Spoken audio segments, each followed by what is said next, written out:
Hi everybody, welcome back to the first of a very new series of short videos that I'm putting out for you all, and these ones are titled Business Growth Ideas. So we've just stepped out of lockdown. Lots of the people that are watching these videos are going to want tips and tricks and ideas to spark their business, to reignite their business right now. So with me today for my very first Business Growth Ideas session, I've got with me today Harry Bott from a company called Mediahawk. So firstly, I just wanted to say a big hello to you, Harry. Well, fantastic, Phil, and very big hello to you. I'm really looking forward to it. Good stuff, no problem at all. So for those of people that are actually watching this right now that aren't aware of Mediahawk and what you actually do, perhaps you could just give us a brief sort of idea of how you work and who you help. So Mediahawk are a marketing analytics business, but we specialize in something called call tracking. And call tracking at its very simplest is that we put different telephone numbers in different bits of media, which are generating your marketing response. And so you can then say, advert A generated more than advert B. But what's really clever about our product is because everyone is so internet focused, we also have what are called dynamic numbers. So on a website, you have a unique telephone number for every unique visitor. So the telephone number becomes the cookie. So you can see where people are going around your website, or what point they pick up the phone, and you can link it into a CRM system. So you can say, this is Phil here, he's on this page, and he came from Google and we spent £50 to get him.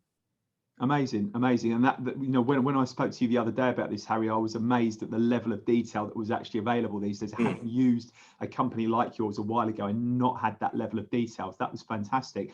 So just out of interest, then, what sort of companies do you actually work with? What sort of companies do you help, Harry?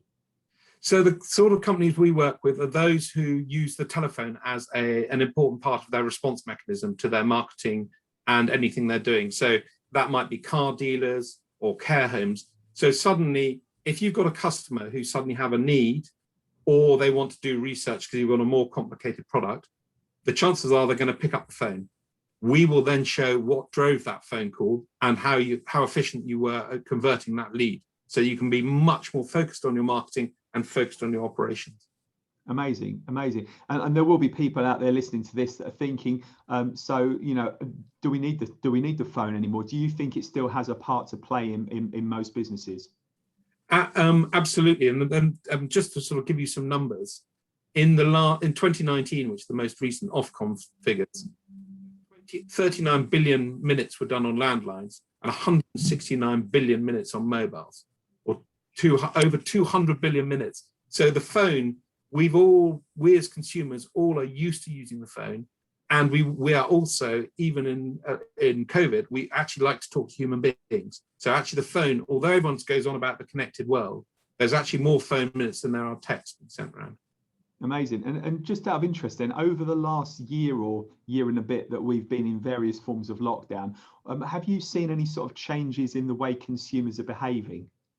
Absolutely. And this, to me, I think this is one of the biggest takeaways people need to understand, is that the consumer has changed dramatically. We've probably seen 10 years of change in 1 year because of not only broadband and superfast broadband, but this thing called the mobile.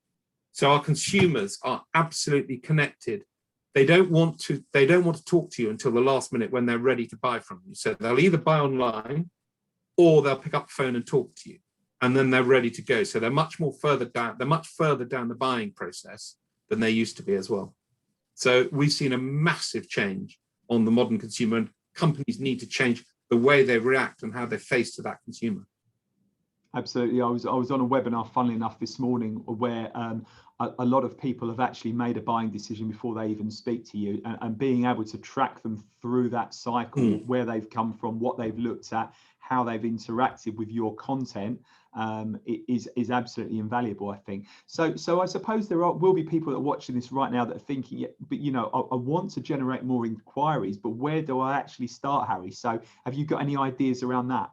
Well, a tip. So this is going to sound a little bit management speaky, but we created this term of what we call a response audit.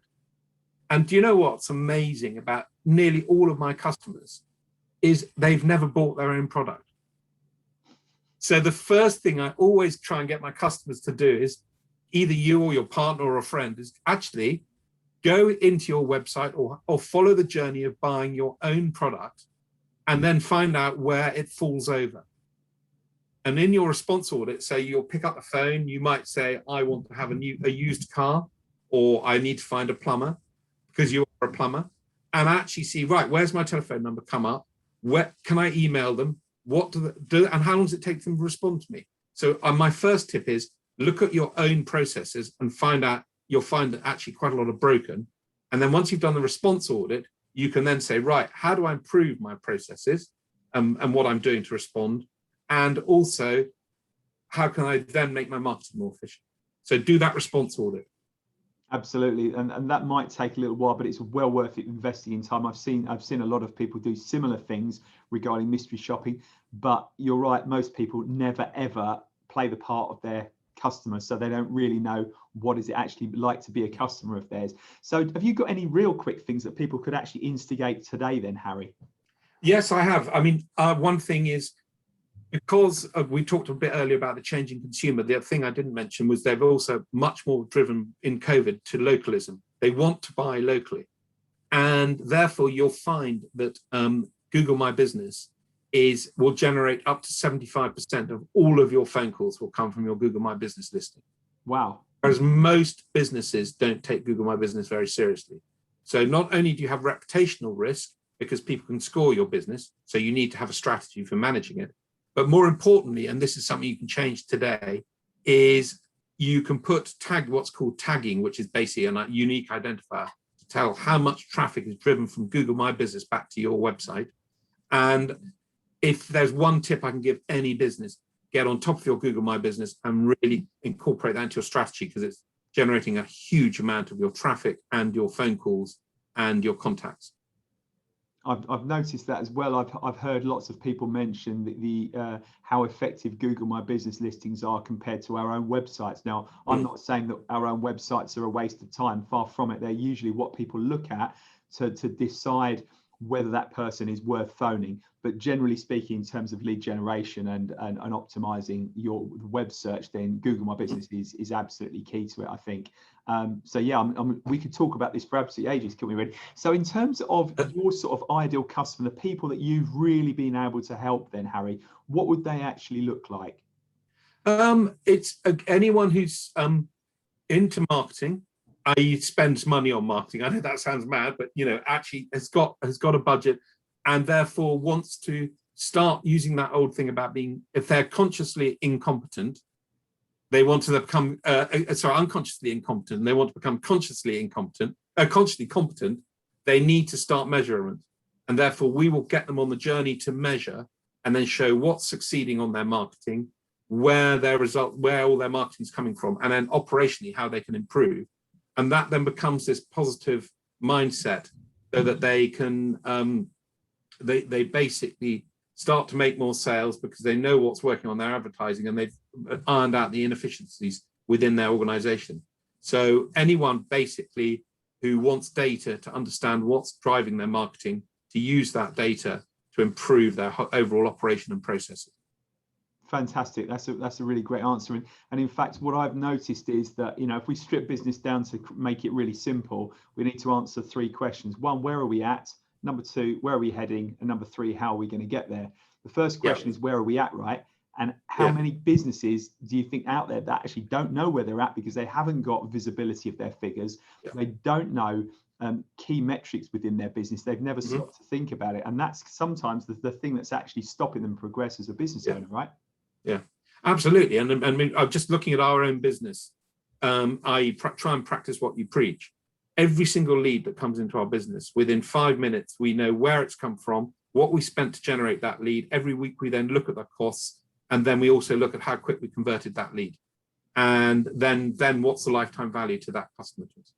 That's another point. Actually, lifetime value. A lot of people, a lot of people look at a marketing campaign and say, "I've spent £1,000 on that, and I've got £900 back. What a waste of time! We won't be doing that again." And then when we look at the lifetime value, it could be 5, 6, 7, 8 times return on investment.